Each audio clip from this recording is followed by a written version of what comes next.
As you unpackage your doors, you will notice each door has a label on the back of it.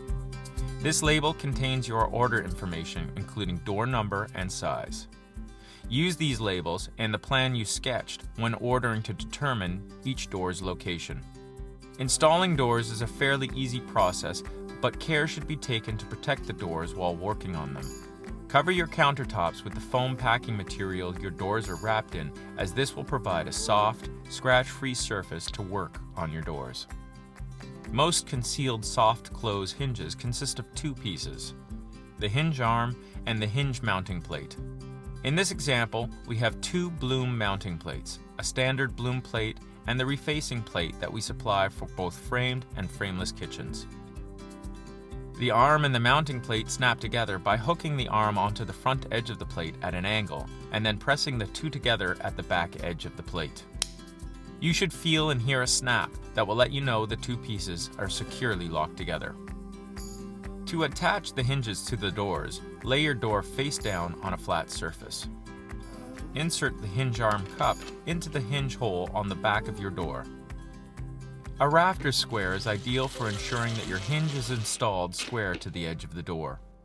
Use two number 6 by 5/8 inch screws to fasten the hinge to the door. Go slow and don't over-tighten the screws, as doing so will reduce the screw's grip on the wood. Hanging doors on cabinets is made easier by using a trigger clamp and a scrap piece of wood to create a support that will help align the door to the bottom edge of the cabinet. Rest your door on the clamped piece of wood, aligning the door with the bottom of the cabinet.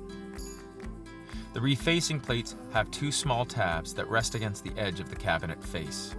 These tabs will allow for easy positioning of the hinge in the correct position on the side and cabinet face.